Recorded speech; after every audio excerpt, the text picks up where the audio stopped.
Hello everyone दोस्तों, क्या हाल चाल है। उम्मीद करता हूं आप सभी के हाल चाल बहुत बहुत बहुत ही लाजवाब होंगे। दोस्तों, आज की इस क्लास में हम लोग एक बहुत प्यारे से टॉपिक, बहुत छोटा सा, बहुत नन्हा सा टॉपिक जिसका नाम है रेशो प्रपोर्शन, उसका रिवीजन करने वाले हैं।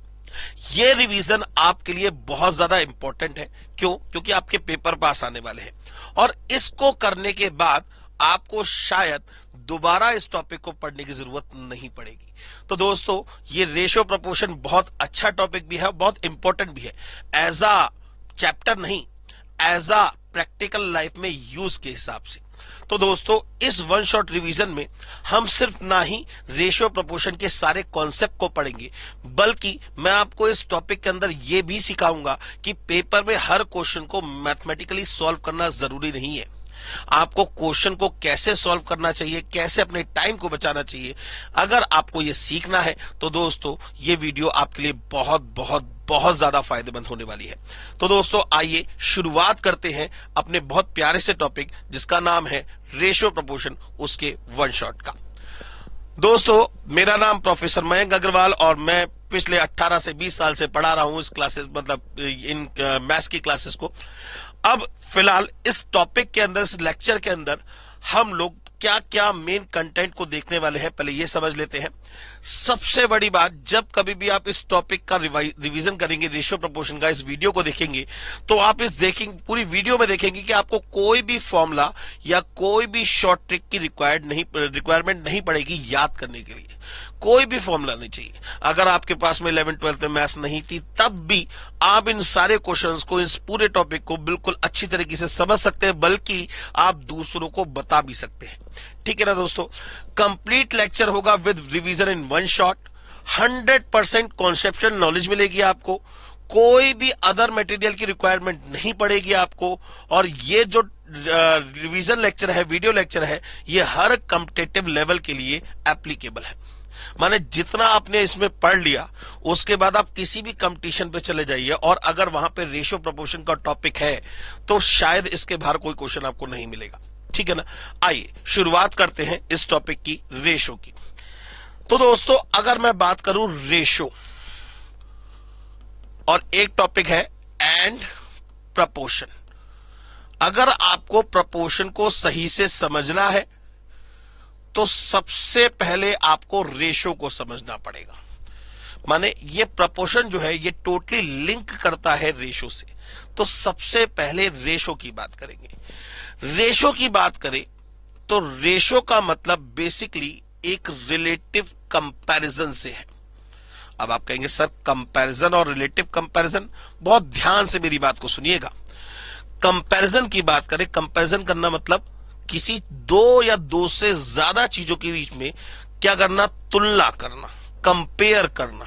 अच्छा, जिन दो चीजों के बीच में हम कंपैरिजन करना चाहते हैं दोस्तों, आप मुझे बताइए, क्या वो सेम काइंड की होनी चाहिए या नहीं होनी चाहिए? बिल्कुल होनी चाहिए भाई। जैसे अगर मैं किसी इंसान का कंपैरिजन किसी गधे से करूंगा, किसी इंसान का कंपैरिजन किसी गधे से करूंगा, या तो गधे को बुरा लगेगा या इंसान को बुरा लगेगा।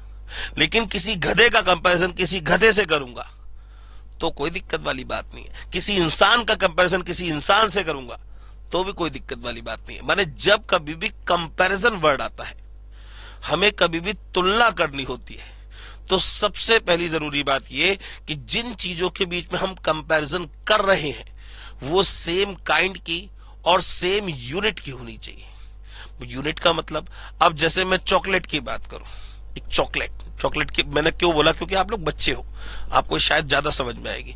मैंने कहा एक चॉकलेट 5 रुपए की आती है और एक चॉकलेट जो है 20 रुपए की आती है, तो आप कंपैरिजन कर सकते हो भाई, 5 रुपए से ये क्या है, 15 रुपए ज्यादा है, या ये इसके 4 टाइम्स प्राइस के बराबर है। ठीक है ना?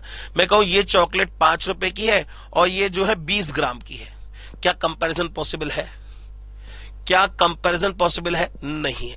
माने जब कभी भी कंपैरिजन वर्ड की बात आएगी दोस्तों, तो ये हमेशा याद रखिएगा कि जिन चीजों के बीच में आप कंपैरिजन कर रहे हैं, जो भी बॉडीज है, जो भी एलिमेंट्स हैं, जिनके बीच में भी आप कंपैरिजन करना है, B1 body, B2 body, B3, कुछ भी XYZ कुछ भी हो, वो पहली बात सेम काइंड की होनी चाहिए एंड यूनिट भी सेम होनी चाहिए, माने सेम यूनिट।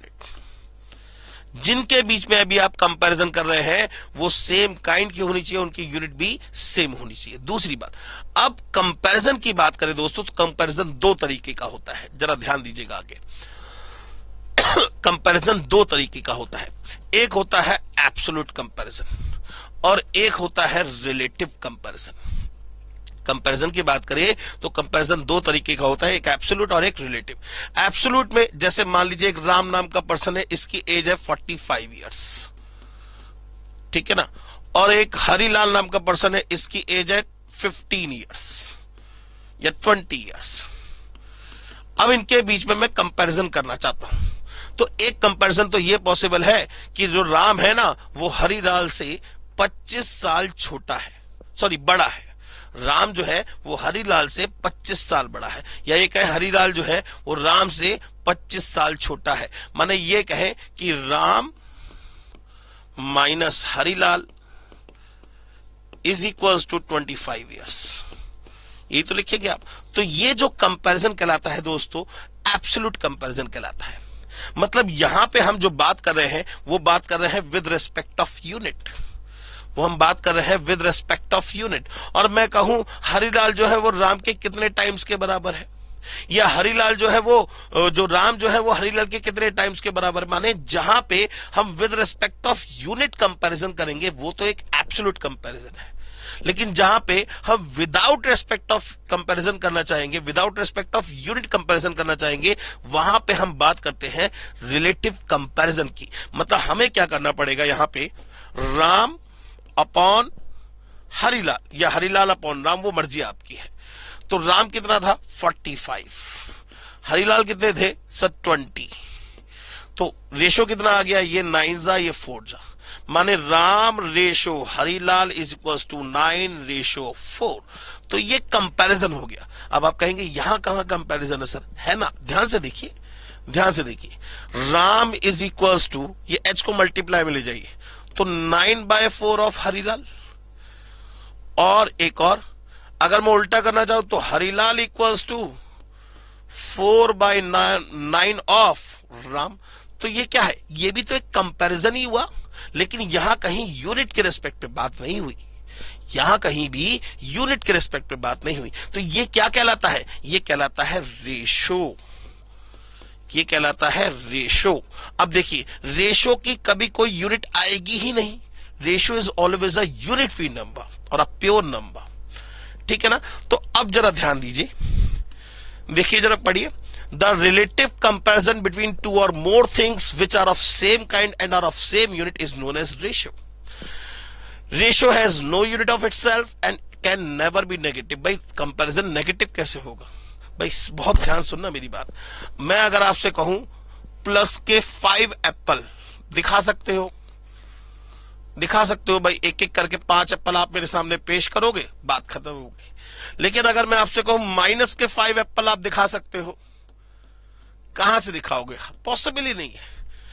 तो माइनस की चीज कायदे में एग्जिस्ट नहीं करती, वो तो हम इंसानों ने बनाई है देने और लेने के लिए, जिसके ऊपर पूरी की पूरी अकाउंट्स खड़ी हुई है, ठीक है ना दोस्तों।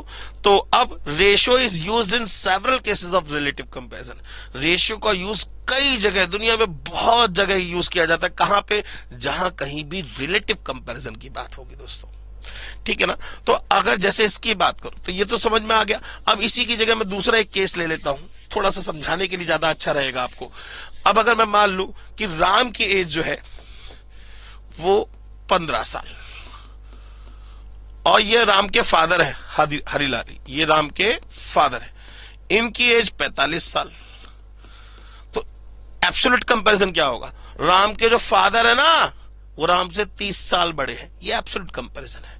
और मैं अगर रिलेटिव कंपैरिजन की बात करूंगा तो Ram upon father 15 years upon 45 years, cancel out हो गया, 1 जा 3 जा, तो Ram ratio father is equal to 1 ratio 3। That is known to be the relative comparison. समझ में आ गई बात? तो जहां कहीं भी रिलेटिव कंपैरिजन की बात होगी वहां पे हम कभी हमेशा किसकी बात करेंगे? रेशो की बात करेंगे।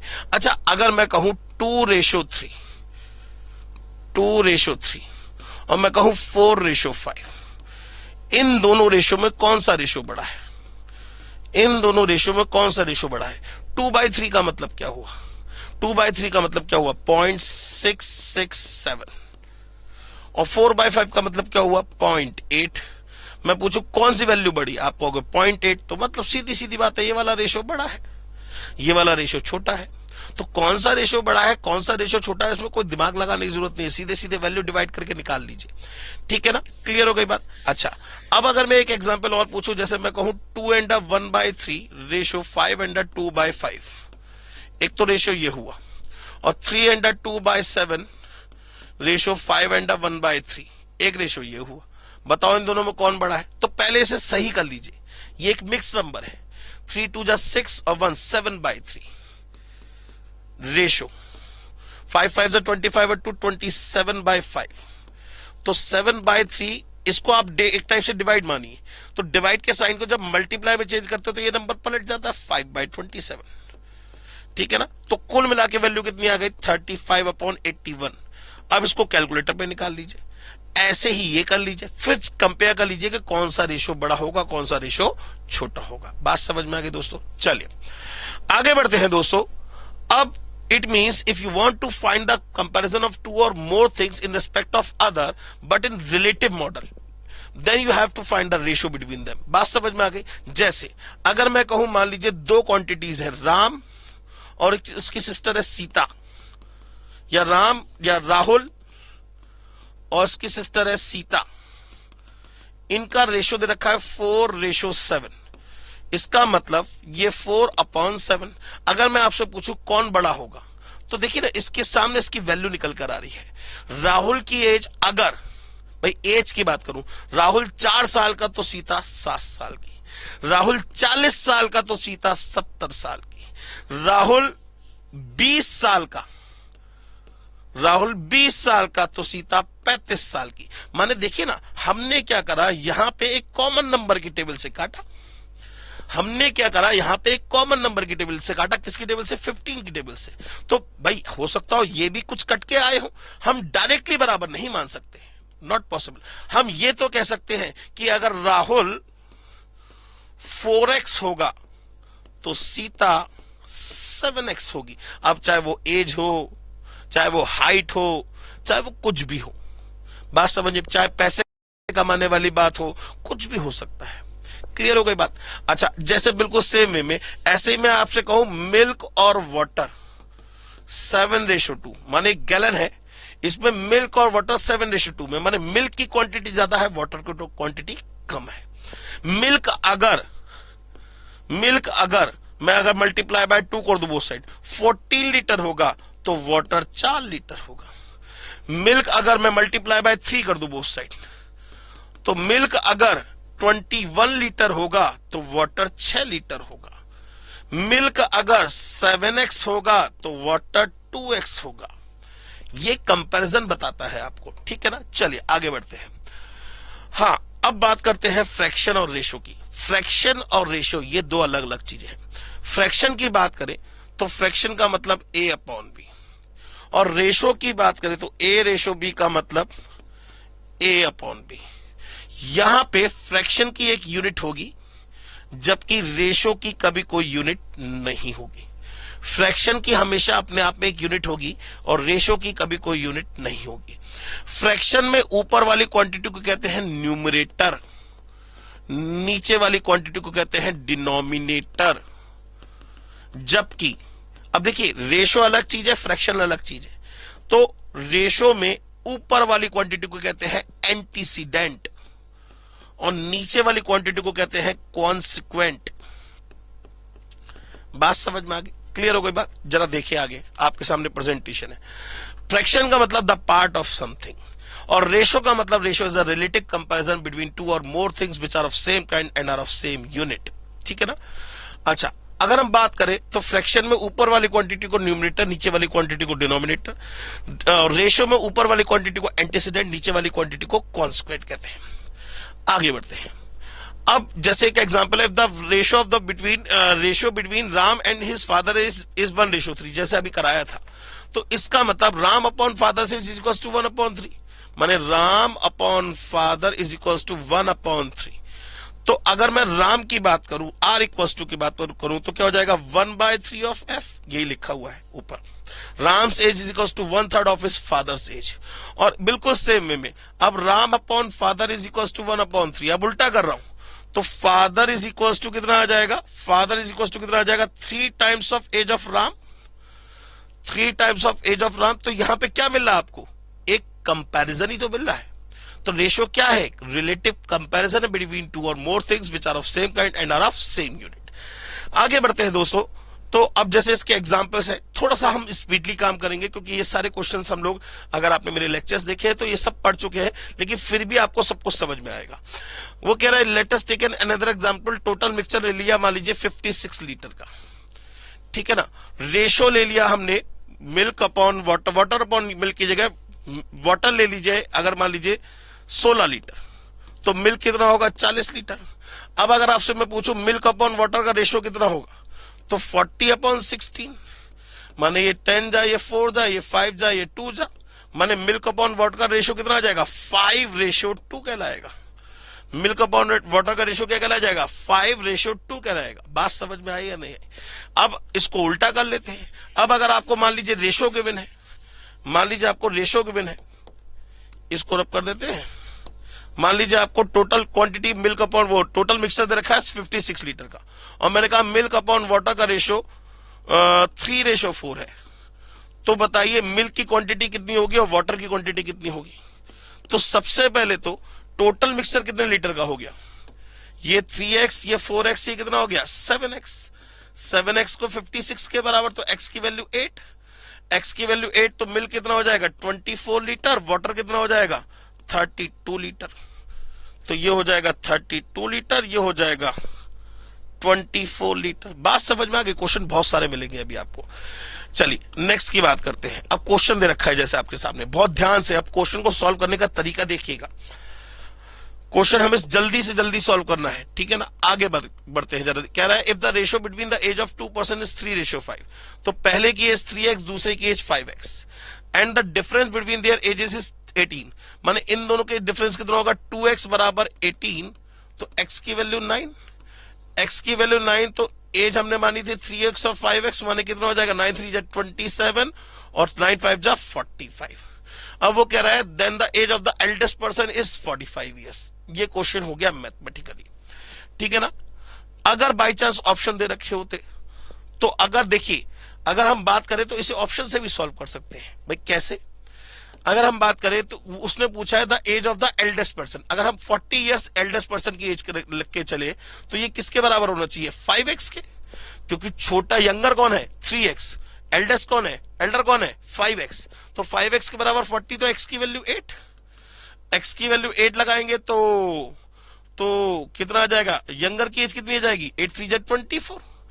अब जरा चेक करिए क्या इन दोनों का डिफरेंस 40 और 24 का डिफरेंस क्या 18 आ रहा है, नहीं आ रहा है, तो इसका मतलब ये ऑप्शन गलत है। तो कहीं कहीं क्वेश्चन में आपको डायरेक्टली मैथमेटिकली भी सॉल्व करना पड़ेगा, कहीं कहीं क्वेश्चन को ऑप्शन से भी सॉल्व करना चाहिए, ठीक है ना।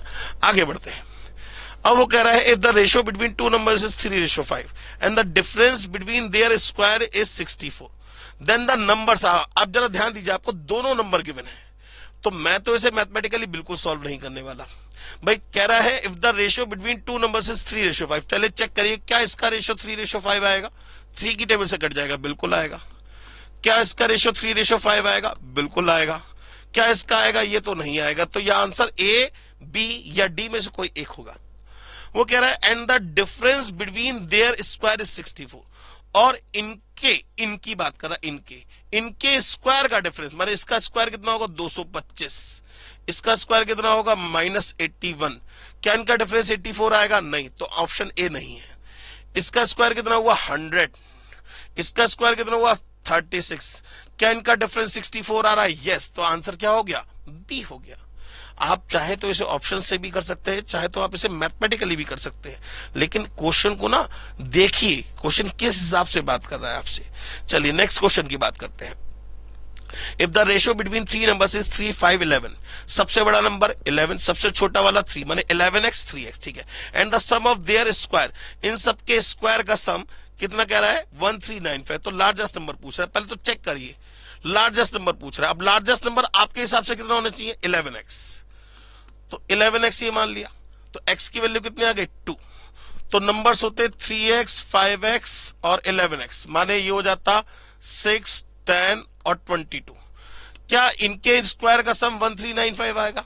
मेरे हिसाब से तो कहीं से कहीं तक नहीं आएगा, ठीक है ना। चेक कर लेते हैं, ये हो गया 36 प्लस 100 प्लस 484, मतलब ही नहीं उठता, ठीक है ना। फिर 11 चेक करेंगे, फिर 33 चेक करेंगे। अब इसमें हमें लग रहा है टाइम, तो हम क्या करेंगे भाई, 3x का square 9x square, 25x square plus 121x square is equal to किसके रख देंगे 1395 के रख देंगे।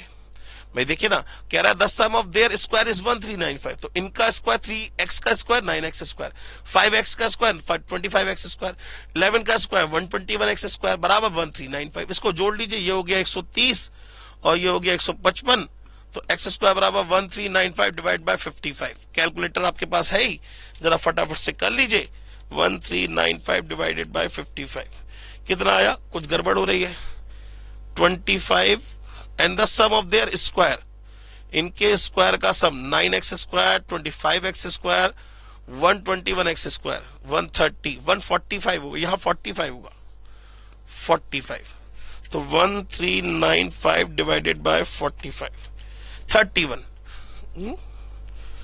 31 कैसे आ रहा है, 9, 25 और 121, 130, 155, 155 होगा ना, 155, 1395 डिवाइड बाय 155, 9। तो x की वैल्यू कितनी आ गई 3। x की वैल्यू 3 होने का मतलब नंबर क्या होगा 33। हम यहीं पे आके देखो हार मान गए थे, ठीक है ना। तो क्वेश्चन वर्बली भी हो सकते हैं। आगे बढ़ते हैं, नेक्स्ट क्वेश्चन। वो कह रहा है the ratio between three numbers is इतना एंड देयर एचसीएफ इज इतना। अब नंबर्स क्या क्या होंगे 5x, 8x, 9x। एचसीएफ माने इन तीनों में हाईएस्ट कॉमन क्या है x बराबर 1440। तो वो पूछ रहा है स्मॉलेस्ट नंबर बताओ, तो स्मॉलेस्ट कौन सा होगा 5 इंटू 1440। आंसर क्या होगा नन ऑफ दिस। आंसर क्या होगा नन ऑफ दिस। 5 इंटू 1440 7200 आएगा, आंसर हुआ नन ऑफ दिस। बात समझ में आ गई। चलिए आगे बढ़ते हैं। अब आ गया रेशियो का मिल्क और वाटर वाले मिक्सिंग वाले क्वेश्चन। इसे एलिगेशन और मिक्सचर के क्वेश्चन भी बोलते हैं। If the ratio between milk and water in the mixture of 56 litre is 3:5। तो जरा जल्दी से बताइए मिल्क कितना हो जाएगा 3x, वाटर कितना हो जाएगा 5x, टोटल 8x बराबर 56, x की वैल्यू 7, x की वैल्यू 7। तो मिल्क हो गया आपका 21 लीटर और वाटर हो गया आपका 35 लीटर। अब ये पूछ रहा है क्या if 7 litre of milk be added, इसमें 7 लीटर मिल्क जोड़ दीजिए तो मिल्क कितना हो जाएगा, ये हो गया 28 लीटर। तो वो कह रहा है then the new ratio of milk and water. तो मिल्क अपॉन वाटर का न्यू रेशियो कितना हो जाएगा 28/35, माने 4 जा और 5 जा, आंसर कितना आ जाएगा 4:5। आंसर हो गया सी। तो क्वेश्चन को सॉल्व करने का तरीका समझ रहे हैं, कैसे हमें क्वेश्चन को वर्बली सॉल्व करना है।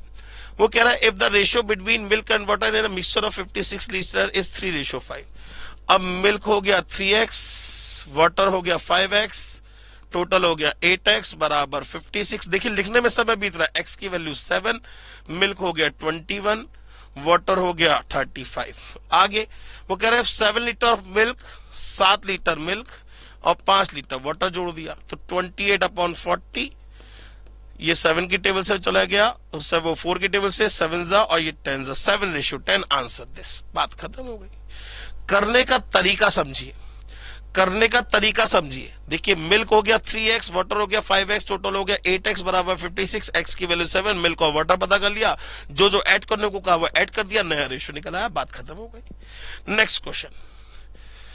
वो कह रहा है if the ratio between milk and water in a mixture of 56 litre is 3:5, तो मिल्क हो गया 21, वाटर हो गया 40। आगे बढ़े, if 7 litre of mixture B drawn from the gallon, माने इस गैलन में से 7 लीटर मिक्सचर बाहर निकाला। बेटा तो जो 7 लीटर मिक्सचर बाहर निकाला, इसमें मिल्क और वाटर का रेशियो क्या होगा? जो पहले था वही तो होगा। जैसे मम्मी घर में कप में चाय बना के सबको देती है, तो ऐसा तो है नहीं कि किसी कप में चाय ज्यादा हो, वो दूध ज्यादा होगा और पानी कम होगा, और किसी कप में पानी कम होगा और दूध ज्यादा होगा, ऐसा तो नहीं होगा ना। सब जगह रेशियो क्या रहेगा? सेम रहेगा। तो वो कह रहा है be drawn from the gallon then the new ratio of milk and water is same, कोई चेंजेस नहीं होंगे। आगे बढ़ते हैं। वो कह रहा है if the ratio of milk and water in a mixture of 356 litre is 3:5, then the what quantity of milk be added to become the ratio 5:3। अब देखिए क्वेश्चन उल्टा, उसने पूछ लिया मिल्क की क्या क्वांटिटी ऐड करें। तो पहले मिल्क हो गया 21, वाटर हो गया कितना 35, ये हो गया। अब वो कह रहा है then what quantity of milk be added, मान लीजिए हमने इसमें x जोड़ दिया, so that the ratio becomes 3:5।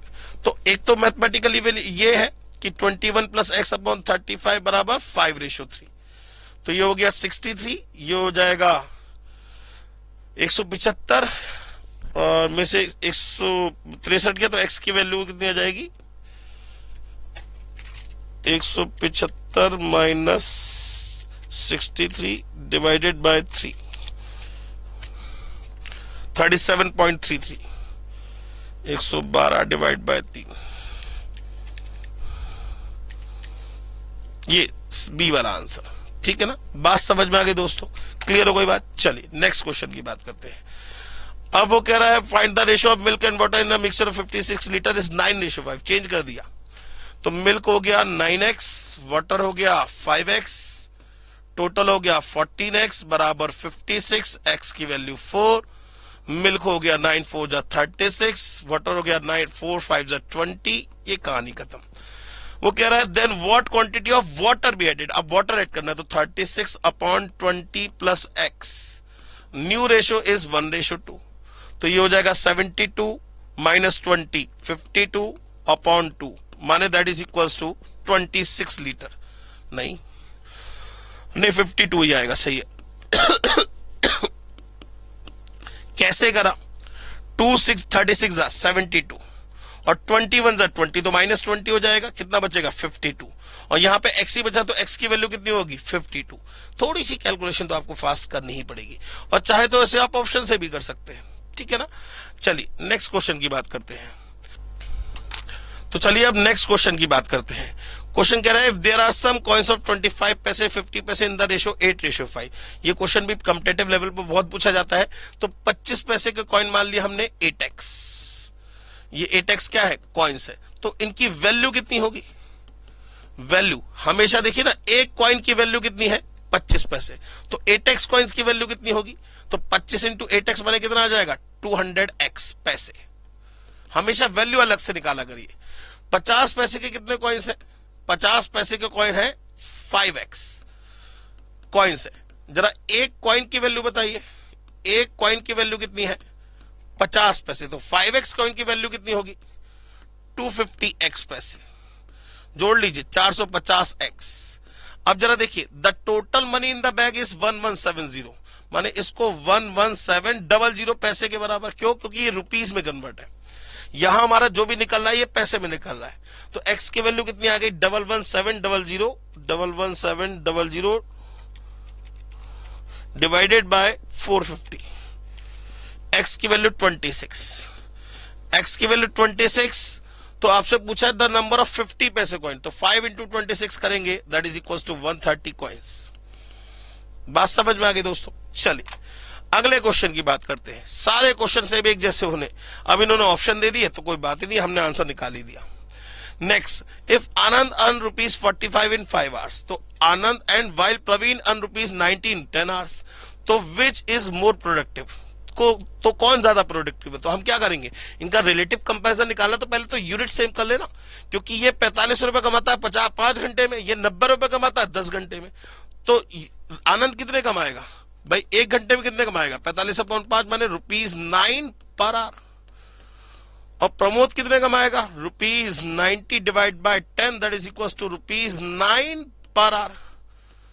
ठीक है ना, दोनों की इनकम क्या है? सेम है। तो कोई ज्यादा, दोनों प्रोडक्टिव इक्वल, दोनों क्या है? इक्वल प्रोडक्टिव है। दोनों में से कोई ऐसा नहीं है कि कोई ज्यादा कमाता कोई कम कमाता, दोनों क्या है? इक्वल प्रोडक्टिव है। चलिए next question, if a company reduces it's number of workers in the ratio 8:5 while the increase their wages in the ratio 5:16, then what is the effect on the total wages? तो ये बताइए total wages का मतलब किससे है? Total veg माने total कितना खर्चा होता है।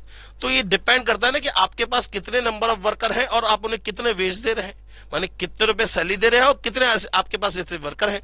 तो that is always equals to wages into number of workers.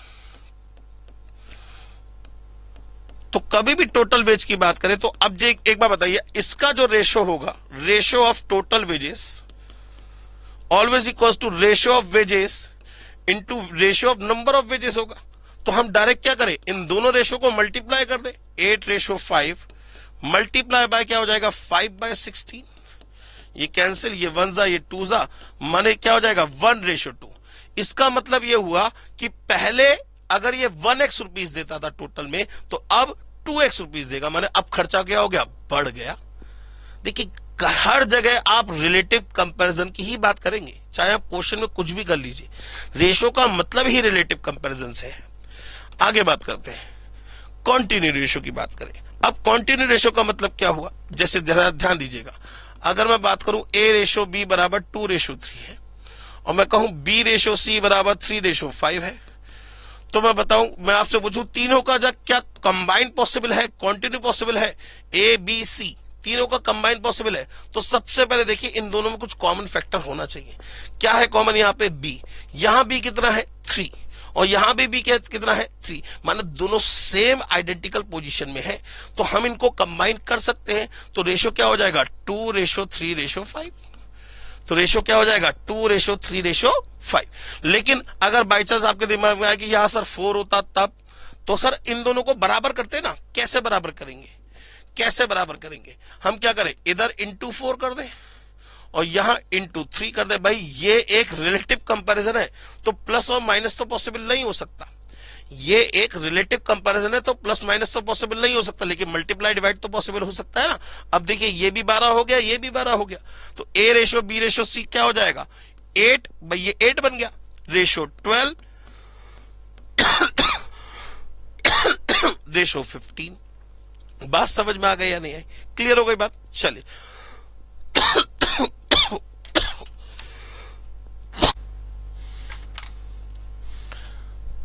तो दोस्तों अब आगे की बात करते हैं। मान लीजिए इसी तरीके से आपको एक क्वेश्चन दे रखा है, if A:B is 2:3, B:C is 4:7, then find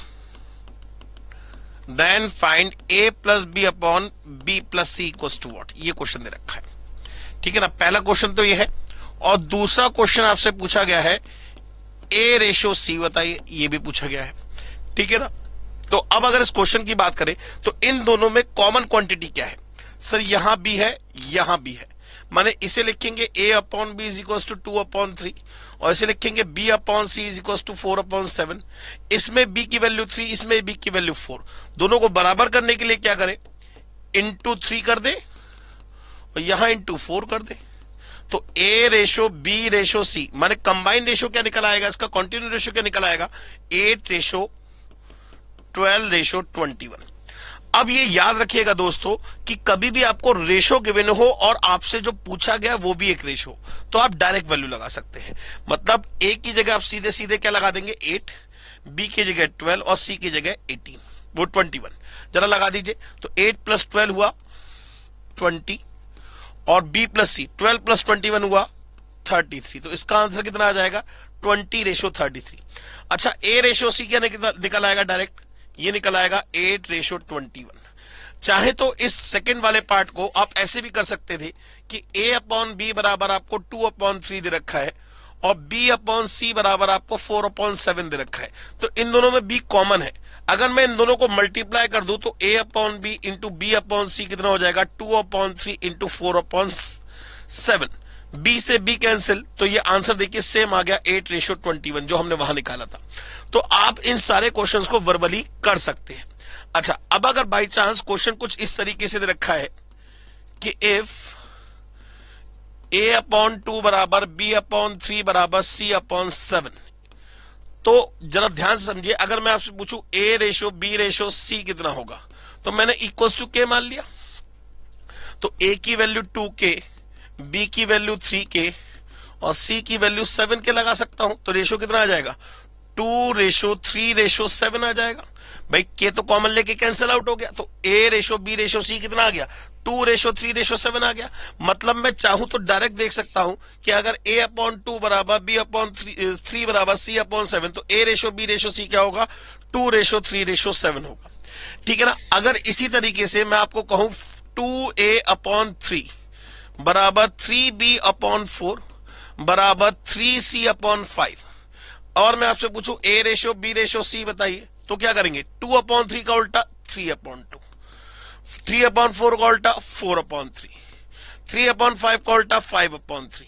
अब इसका एलसीएम ले लेंगे। एलसीएम कितना आया 6, तो ये हो जाएगा 3 3 जा 9, ये 3 2 जा 6, तो 4 2 जा 8, 3 2 जा 6, तो 5 2 जा 10। तो इस 6 को काट दीजिए, तो रेशो कितना आ जाएगा 9:8:10। बात समझ में आ गई, क्लियर हो गई बात। चलिए अब हम सीधे सीधे क्वेश्चंस की प्रैक्टिस करते हैं।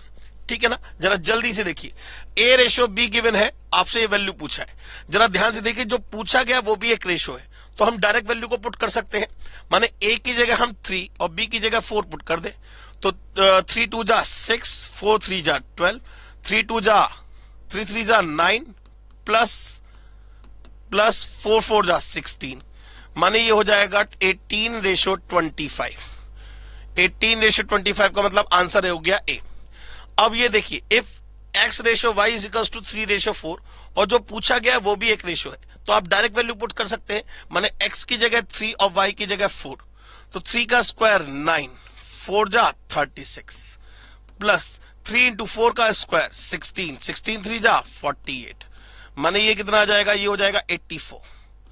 अब x का क्यूब, 3 का क्यूब 27 प्लस 4 का क्यूब 64, ये हो जाएगा 91। ठीक है ना। तो कुल मिला के कितना आ गया 84:91। ये किसकी टेबल से जाएगा सर, ये किसकी टेबल से जाएगा, ये जाएगा आपका 7 की टेबल से। 7 1 जा और 2 जा और 13 जा, आंसर आ गया 12:13। ये वाला थर्ड वाले इसका आंसर हो गया। बात समझ में आ गई दोस्तों। तो दोस्तों अब बात करते हैं नेक्स्ट क्वेश्चन की। सर क्वेश्चन फिर दोबारा वही है, रेशो गिवन है, रेशो गिवन है और जो पूछा गया है वो भी एक रेशो है, तो हम डायरेक्ट वैल्यू लगा सकते हैं। जरा फटाफट से लगाना शुरू कर दीजिए। p की जगह 2, q की जगह 3, तो 5 2 जा 10 और 3 3 जा कितना हो जाएगा 9 और 10 2 जा 20 और 4 3 जा कितना हो जाएगा 12। अभी y से x और y से मल्टीप्लाई करनी रहेगी 4 और 5, तो ये 10 इंटू 4 कर देंगे कितना हो जाएगा 40 और 9 इंटू 5 कर देंगे ये हो जाएगा 45, ये हो जाएगा टोटल मिला के 85 रेशो। अब 20 इंटू 4 माने 80 और 12 इंटू 5 माने 60, ये कितना हो जाएगा 140। अब जरा इसका रेशो निकालिए, 5 की टेबल से कैंसिल हो रहा है, कितना हो जाएगा ये हो जाएगा 17:28। 17:28 माने ये वाला सेकंड वाला इसका आंसर हो गया। ऐसे ही रेशो के बिना रेशो पूछा है तो डायरेक्ट वैल्यू निकल सकती है, डायरेक्ट वैल्यू पुट कर दीजिएगा, आंसर निकल जाएगा। Next question. हाँ जी सर ये कुछ अच्छा क्वेश्चन है। ये कह रहा है 15 into 2p² minus q square is equal to 7pq। तो p रेशो क्यों पूछा है। अब जरा ध्यान से इस स्टेटमेंट को अगर देखें तो 15 into 2p² minus q square is equal to 7pq है।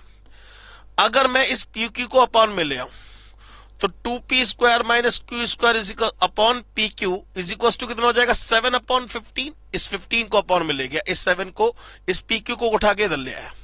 तो देखा जाए मुझे ये एक रेशो गिवन है, देखा जाए मुझे एक ये रेशो गिवन है और जो पूछा है वो भी रेशो है, तो मैं उल्टा काम भी कर सकता हूं, ये रेशो इसके अंदर पुट करके देख लूं, जो सेटिस्फाई कर जाए वो आंसर। माने p की जगह 5 और q की जगह 6 पुट करके देखो इधर वाली लेफ्ट हैंड साइड में, तो क्या हो जाएगा 2 इंटू 5 का स्क्वायर 25 -6 का स्क्वायर 36 और 5 इंटू 6 कितना होगा 30। तो ये तो हो गया 25 दूनी 50 में से 36 गया बच्चा 14/30 माने कितना हो जाएगा 7/15। क्या यही रेशो आ रहा है? यस, यही रेशो आ रहा है। तो आंसर क्या होगा दोस्तों? इसका आंसर क्या हो गया? ए। अगर ये नहीं आता तो आप दूसरा ऑप्शन चेक करते, अगर ये नहीं आता तो आप दूसरा ऑप्शन चेक करते। चलिए नेक्स्ट क्वेश्चन की बात। वो कह रहा है x y z together starts a business if x invest 3 times as much as y, माने x invest 3 times as much as y। पहली बात ये हो गई। And 2/3 of what z invest, ठीक है ना, एंड 2/3 माने that is equal to 2/3 of what z invest, ठीक है ना। तो वो कह रहा है then the ratio of their capitals. तो जरा ध्यान से देखिए, इस 3 को अगर हम ले जाए मल्टीप्लाई में तो यहां पे ये हो जाएगा इक्वल टू के मान लीजिए, सबसे बढ़िया इक्वल टू क्या मान लीजिए के। तो ये हो जाएगा x बराबर k, तो y बराबर k/3 और z बराबर 3k/2। x दोबारा से क्वेश्चन को पढ़ ले। तो दोस्तों अब बात करते हैं इस क्वेश्चन की। क्वेश्चन कह रहा है x y z together starts a business if x invest 3 times as much as y invest and 2/3 of what z invest, माने x का रिलेशन बाकी तीनों से गिवन है। अगर हम कहें तो जरा ध्यान से इस स्टेटमेंट को पढ़िए, x invest 3 times as much as y, x invest 3 times as much as y and 2/3 of what z invest and that is equals to 2/3 of what z invest। ये हो गया। अगर मैं यहां एलसीएम लूं तो एलसीएम कितना आएगा 3, ये हो जाएगा 3x equals to 9y equals to 2z। ये 3 को कैंसिल कर दिया। अब रेशो क्या बनेगा, बहुत ध्यान से समझिएगा। रेशो क्या होगा, x ratio y ratio z क्या होगा। हाँ जी, यहां पे देखिए 3x/1 है तो ये हो जाएगा 1/3, उल्टा होता है हमेशा। ये 9y/1 है तो ये 1/9 और ये 2/1 है तो ये हो जाएगा 1/2। इसका एलसीएम आ गया 18, ठीक है ना। तो 3 6 18, 9 2 18 और 2 9 18, तो रेशो आएगा 6:2:9। कहीं गिवन है? नहीं है सर, ये क्वेश्चन गलत है। इसका आंसर क्या होना चाहिए? नन ऑफ दीज होना चाहिए। इसका आंसर क्या होना चाहिए? नन ऑफ दीज होना चाहिए, ठीक है ना। चलिए नेक्स्ट क्वेश्चन की बात करते हैं। सर फिर वही रेशो गिवन है, रेशो गिवन है, रेशो गिवन है, ए रेशो डी। अब जरा ध्यान से देखिए, a/b फिर उसके बाद b/c फिर उसके बाद c/d। तो इन तीनों को मल्टीप्लाई कर देते हैं तो b से b, c से c, माने कुल मिला के क्या बचेगा? a ratio d। वही तो हमें चाहिए। तो ये हो जाएगा 2/3 इंटू 4/5 इंटू 6/7। काटा पीटी जो हो सके काट दीजिए। तो ये हो जाएगा 16:35, 16:35। ये वाला आंसर हो गया। हाँ जी सर। अब a plus b ratio b plus c ratio c plus a given है और a plus b plus c की वैल्यू गिवन है। a रेशो b रेशो c पूछ रहा है। तो बेटा एक बात बताओ, रेशो गिवन है और जो पूछा है वो भी एक रेशो है, तो वैल्यू पुट कर सकते हैं। तो यहां से ऑप्शन से पुट करके देखिए, जो इस रेशो को सेटिस्फाई करेगा वही आंसर होगा। माने a की जगह पहले अगर हम ऑप्शन लेते तो a की जगह 5, b की जगह 4 और c की जगह 3 पुट करके देखिए इसमें। तो 5 + 4 कितना हुआ? 9। b + c 4 + 3 कितना हुआ? 7 और c + a 3 + 5 कितना हुआ? 8। क्या रेशो है? नहीं, 7:8:9 है, तो आंसर ए नहीं होगा। दूसरा चेक करिए, 4 + 3 7, 3 + 5 8 और 5 + 4 9। यस, सेटिस्फाई करा। तो आंसर क्या होगा? 4:3:5 होगा। याद रखिएगा, जब कभी भी रेशो गिवन हो और रेशो पूछा हो तो डायरेक्ट वैल्यू पुट कर सकते हैं, उल्टा भी कर सकते हैं। पुट करके आप आंसर को, क्वेश्चन को सेटिस्फाई करा के भी देख सकते हैं। हाँ जी, रेशो गिवन है, रेशो पूछा है, डायरेक्ट वैल्यू पुट हो जाएगी। रेशो गिवन है, रेशो पूछा है, डायरेक्ट वैल्यू पुट हो जाएगी। बात समझ में आ गई दोस्तों। चलिए आगे की बात करते हैं। a रेशो b, b रेशो c, c रेशो d। अब देखिए जरा, अब आपसे कंटिन्यू रेशो पूछा है। a रेशो b रेशो c रेशो d पूछा गया है। तो सबसे पहले जरा ध्यान दीजिए, a/b कितना है? 5/3। b/c कितना है? 6/7। c/d कितना है? 14/9। सबसे पहले तो इन दोनों में क्या कॉमन? b, तो यहां पे सिर्फ 2 से मल्टीप्लाई करें तो काम बन जाएगा, क्योंकि ये बन जाएगा 5/6 और ये 6 पहले से है, तो ये दोनों वैल्यू क्या हो गई, सेम हो गई। अब इन दोनों में क्या कॉमन है, c, यहां c कितना है 7, तो यहां करेंगे इंटू 2 तो 14 में कन्वर्ट हो जाएगा, माने ये 14/9 तो रहेगा, और ये हो जाएगा अपॉन में 14, ये ऊपर हो गया 12, लेकिन अब ये 12 तो ऊपर वाले को भी 2 से मल्टीप्लाई कर दे, तो ये हो जाएगा 10/12, माने कुल मिला के a रेशो b रेशो c रेशो d। जरा ध्यान से देखिए, यहां दोनों b क्या हो गए, सेम, यहां दोनों c क्या हो गए, सेम, तो रेशो क्या हो जाएगा 10 रेशो 12 रेशो 14 रेशो 9। बात समझ में आ गई दोस्तों, क्लियर हो गई बात। तो इसका आंसर कितना हो जाएगा 10 रेशो सॉरी इंटू 2 करेंगे, सही तो है, 5 2 जा 10, अच्छा पहले से ही 10 था, 10 2 जा 20 हो जाएगा, ये 20 हो जाएगा, तो इसका आंसर हो जाएगा 20 रेशो 12 रेशो 14 रेशो 9, माने डी इसका आंसर हो गया। इसका आंसर क्या हो गया, डी हो गया। चलिए नेक्स्ट क्वेश्चन की बात करते हैं। हाँ जी सर, अब बात करते हैं कंपाउंड रेशो के बारे में। कंपाउंड रेशो का मतलब क्या होता है, जब सभी रेशो को कई सारे रेशोस को आपस में मिक्स कर दिया जाता है तो जो फाइनल रेशो निकल के आता है उसे बोलते हैं कंपाउंड रेशो। अच्छा, जब रेशो को मिक्स करेंगे तो ऐड करेंगे या मल्टीप्लाई, भाई रेशो किस पे बेस्ड है, रिलेटिव कंपैरिजन पे बेस्ड है, तो उसमें एडिशन और सब्ट्रैक्शन नहीं होगा, इसमें मल्टीप्लिकेशन होगा। तो जब बहुत सारे रेशो को आपको कंपाउंड करना हो, मिक्स करना हो, तो वहां उन सभी रेशो की मल्टीप्लाई कर देते हैं। अब उससे पहले रेशो के कुछ टाइप होते हैं, जैसे अगर मैं बात करूं a रेशो b, इसका इनवर्स की बात करूं तो इसका इनवर्स क्या होगा, b रेशो a। इनवर्स का मतलब उल्टा, ये लिखा हुआ है, कहां गया, the inverse ratio of a ratio b is b ratio a, the ratio compounded of 2 ratio of a ratio b and c ratio d, इन दोनों को क्या कर देंगे, मल्टीप्लाई, तो a into c ratio b into d। अच्छा, compound ratio में अगर हम बात करें डुप्लीकेट रेशो की, माने रेशो के टाइप में a रेशो b का डुप्लीकेट, माने duplicate of a ratio b क्या होगा, a square ratio b square. ऐसे triplicate of a ratio b क्या होगा, a cube ratio b cube, ठीक है ना। ऐसे ही सब डुप्लीकेट ऑफ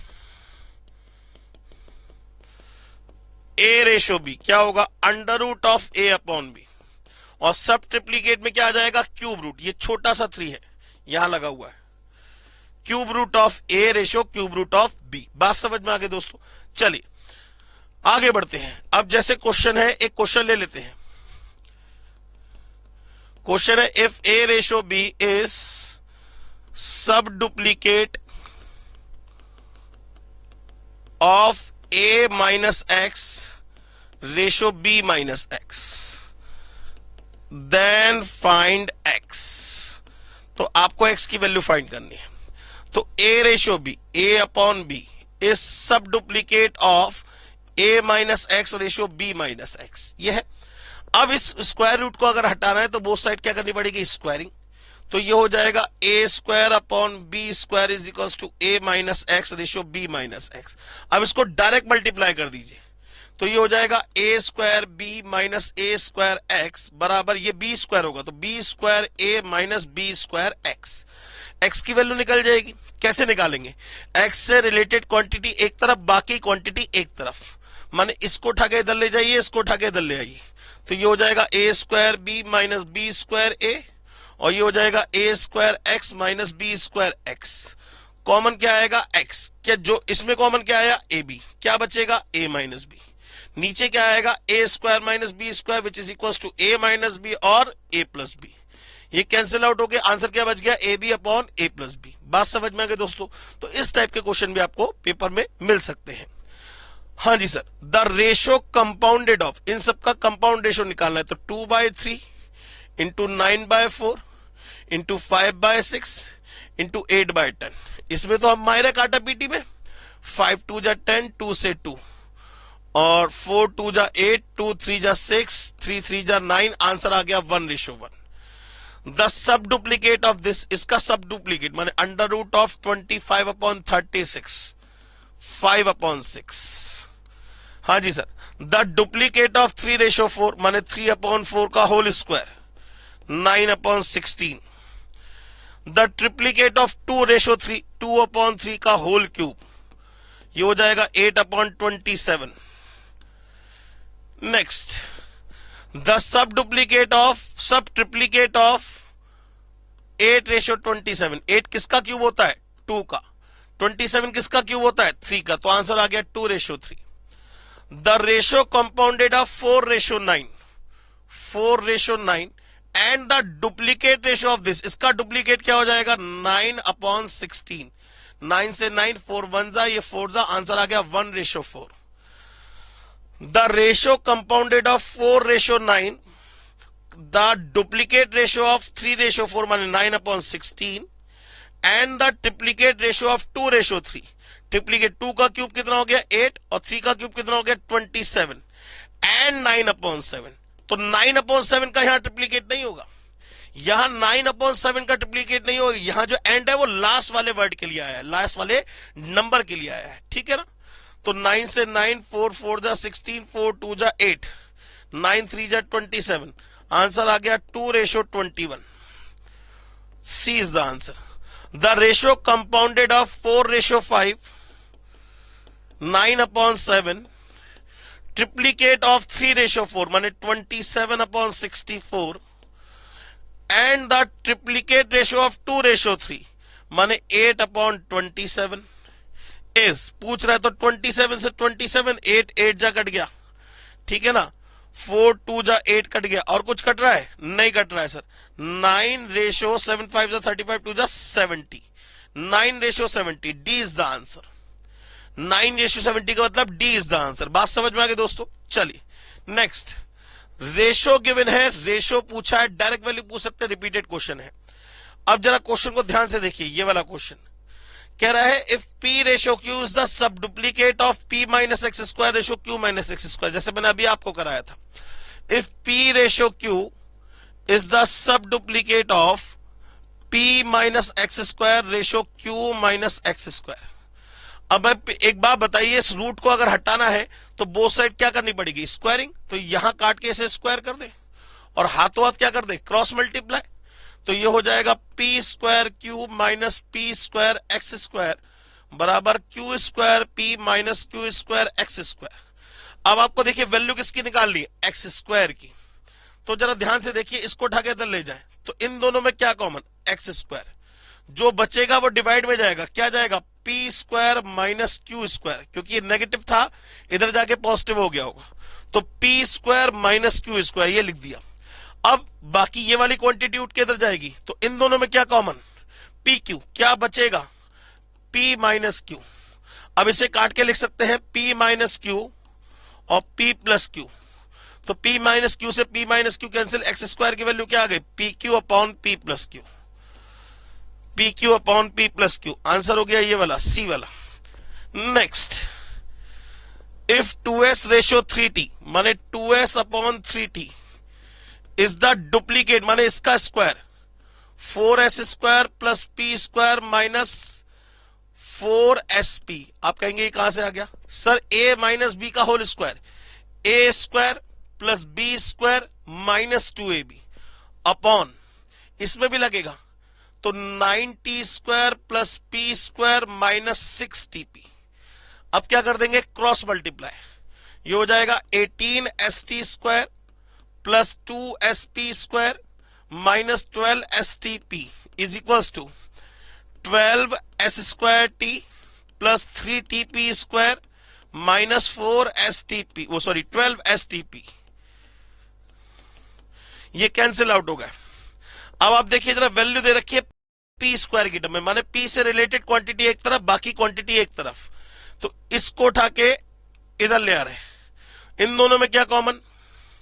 इन दोनों में क्या कॉमन? P square. जो बचेगा वो डिवाइड में जाएगा, क्या जाएगा? 2s minus 3t। अच्छा, अब इसको उठा के इस साइड में ले जा रहे हैं, तो इन दोनों में क्या कॉमन? 6 और st। क्या बचेगा? 2s minus 3t। ये कैंसिल आउट, तो पी स्क्वायर बराबर कितना आ गया? 6st। बात समझ में आ गई दोस्तों? चलिए next question. The angles of the triangles are in the ratio 2:7:11। तो इसमें ऑप्शन से भी कर सकते हैं। क्या इसका रेशियो 2:7:11 आ रहा है? नहीं भाई, ट्राइंगल के एंगल का सम 180 होना चाहिए और ये जो रेशियो कह रहा है ये सेटिस्फाई होना चाहिए। तो पहले तो इसका एंगल का सम 180 आ रहा है बिल्कुल, लेकिन रेशियो 2:7:9 आएगा इसका, तो ये तो नहीं है हमारा रेशियो। हमारा रेशियो तो 2:7:11 है। इसका रेशियो आएगा 3:7:8, तो ये भी नहीं है। इसका रेशियो आएगा 18, 63 और 99, 9 की टेबल से कट रहा है भाई। 18, 63 और 99, 9 की टेबल से कट रहा है। 2 जा 7 जा और 11 जा। क्या रेशियो 2:7:11 है? यस। क्या इनका सम 180 है? यस। तो आंसर क्या होगा? सी होगा। तो कुछ क्वेश्चन को आप वर्बली भी सॉल्व करिएगा।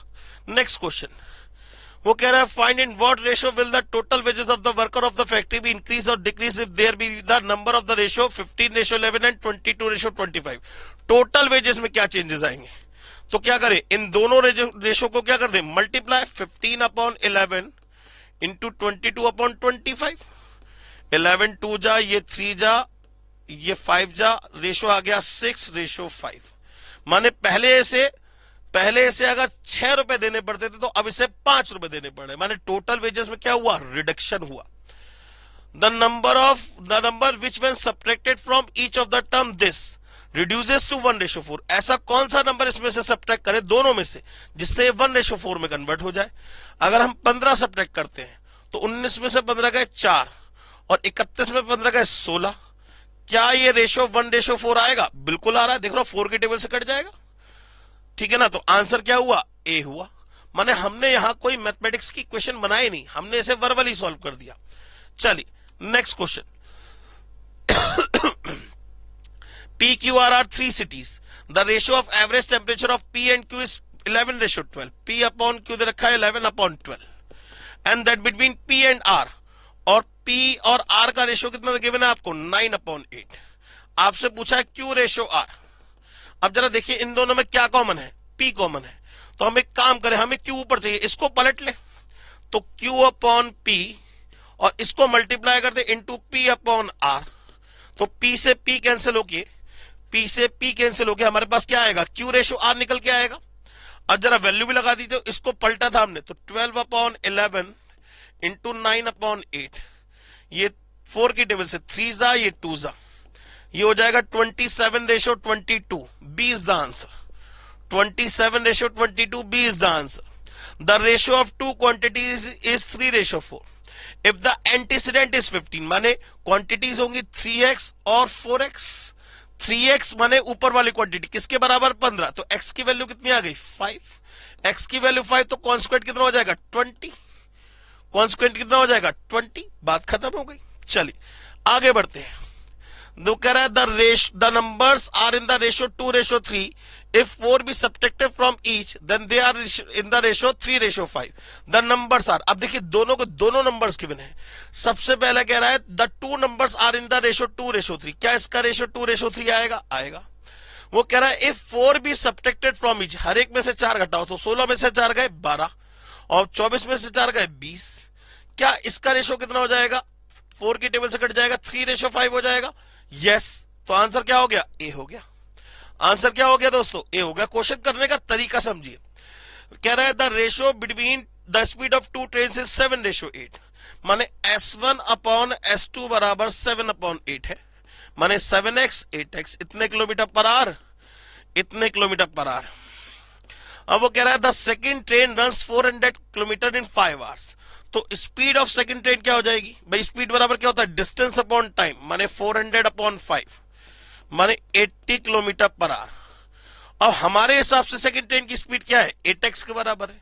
तो x की वैल्यू कितनी आ गई? 10। तो फर्स्ट ट्रेन की स्पीड कितनी होगी? 70 किलोमीटर पर आवर। नेक्स्ट वो कह रहा है if the salary of P, तो आपको समझ में आ गया। तो रेशो के हमने कई सारे क्वेश्चंस की प्रैक्टिस कर ली, लेकिन आप चाहे तो और भी प्रैक्टिस कर सकते हैं। आपके पास बुक्स अवेलेबल है और नीचे दिए हुए नोट्स के अंदर कुछ एक्स्ट्रा क्वेश्चंस भी आपको मिल जाएंगे, तो आप वहां से भी प्रैक्टिस कर सकते हैं। तो दोस्तों अब हम लोग बात करते हैं प्रपोर्शन के बारे में। तो दोस्तों अब बात करते हैं प्रपोर्शन के बारे में। प्रपोर्शन, मैंने आपको कहा था कि अगर आप रेशो को सही से समझ लेंगे तो प्रपोर्शन में कुछ नहीं है। प्रपोर्शन का मतलब the equality of two ratios, the equality of two और more ratios are said to be in proportion. अगर किन्हीं दो क्वांटिटी का रेशो किन्हीं दो क्वांटिटी के रेशो के बराबर होगा तो वो सभी क्वांटिटी प्रपोर्शन में कहलाएगी। मतलब जैसे अगर हम कहें कि A ratio B is equal to C ratio D, तो ये A B C D ये चारों क्वांटिटी किसमें कहलाएंगी? प्रपोर्शन में। किसमें कहलाएंगी? प्रपोर्शन में। जैसे जैसे अगर मैं कहूं 2:7 या मैं कहूं 20:70, तो ये दोनों रेशो बराबर है? बिल्कुल है। 2/7 इज इक्वल टू 20/70। तो हम कह सकते हैं 2, 7, 20, 70 are in proportion. Are in proportion. बात समझ में आ गई? अगर किन्हीं दो क्वांटिटी का रेशो किन्हीं दो क्वांटिटी के रेशो के बराबर होगा तो हमेशा चारों क्वांटिटी किसमें कहलाएंगी? प्रपोर्शन में। माने A/B is equal to C/D, then ABCD are in proportion. यहां A कहलाएगा फर्स्ट प्रपोर्शन, B कहलाएगा सेकंड, C कहलाएगा थर्ड और D कहलाएगा फोर्थ प्रपोर्शन। ठीक है ना? तो अब जरा सीधे सीधे क्वेश्चन की तरफ बढ़ते हैं। लिखा हुआ है if ABCD are in proportion that it means that A/B is equal to C/D, A first proportion, B second proportion, C third proportion, D fourth proportion. अब क्वेश्चन देखिए, वो कह रहा है इफ 4, *9, 13 एंड 1/2 पूरी क्वांटिटी है आर इन प्रपोर्शन। तो पहले इसे सही कर लेते हैं। 13 एंड 1/2 का मतलब हो गया 27/2, 2 इंटू 13 प्लस 1। तो 4 अपॉन स्टार की वैल्यू पूछ रहा है, तो 4/x बराबर 9/27/2 को ऊपर लिख दे। 27/2 को मैंने ऊपर लिख दिया। तो अब जरा देखिए 9 3 जा कैंसिल हो गया, तो x की वैल्यू कितनी आ गई? 4 इंटू 3/2 माने 12/2 का मतलब कितना आंसर आ गया? 6। आंसर हो गया A।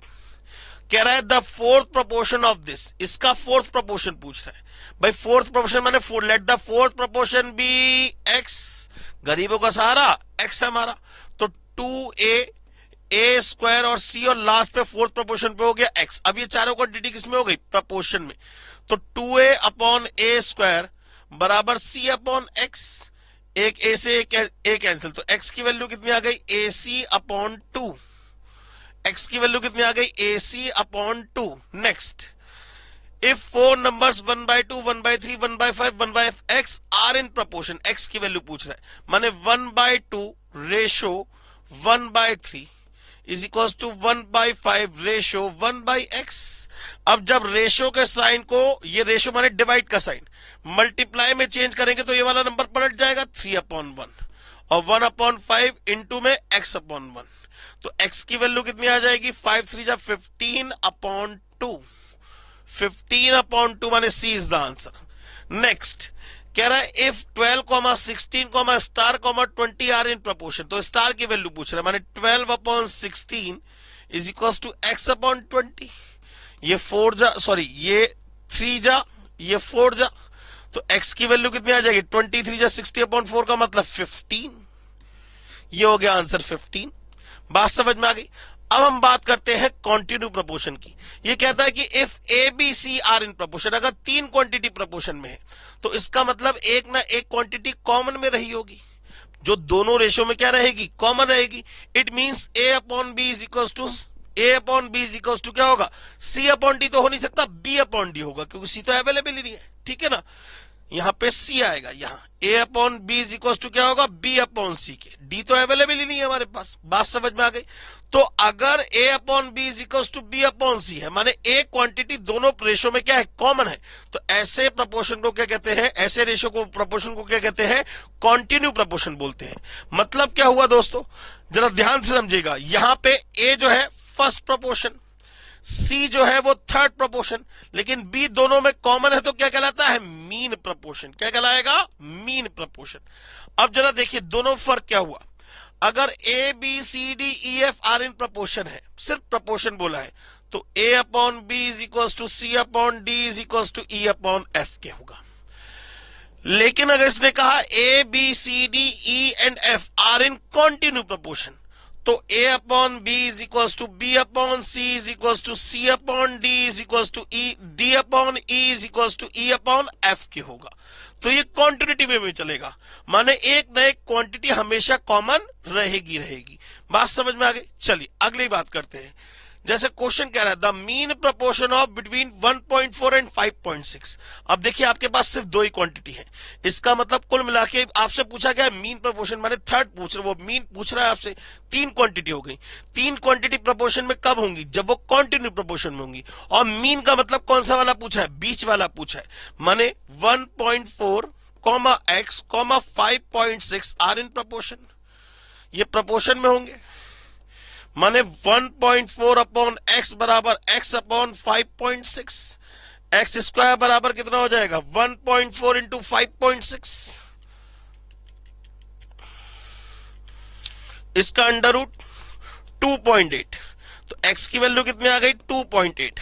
या ये डायरेक्ट कह सकते हैं कि मीन प्रोपोर्शन जो होगा, मीन प्रोपोर्शन जो होगा वो under root of first into third के होगा।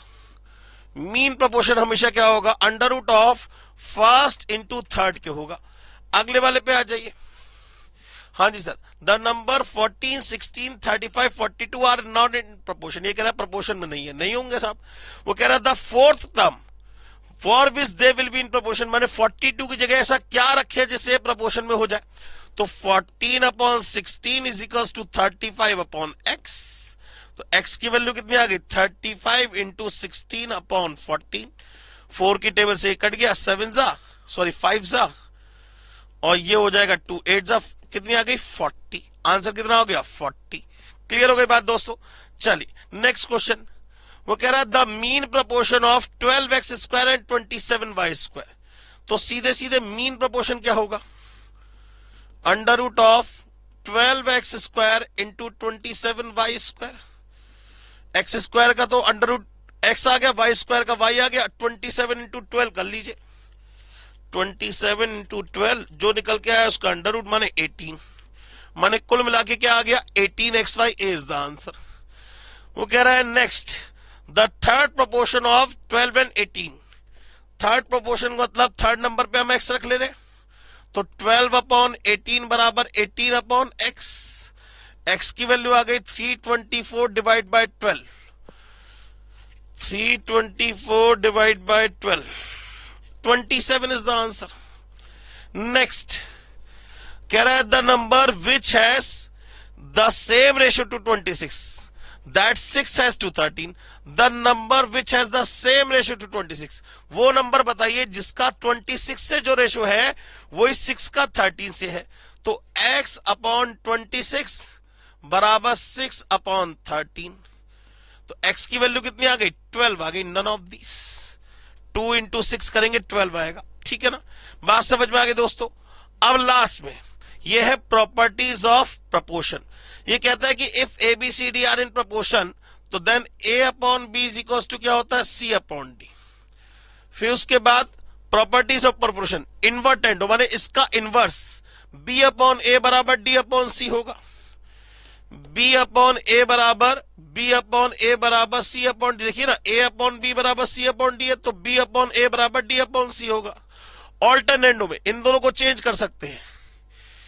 कॉम्पोनेंडो में क्या करेंगे? +1 कर देंगे, माने a अपॉन b +1 बराबर c अपॉन d +1 के होगा। माने कुल मिला के a plus b upon B is equal to c plus d upon d के होगा।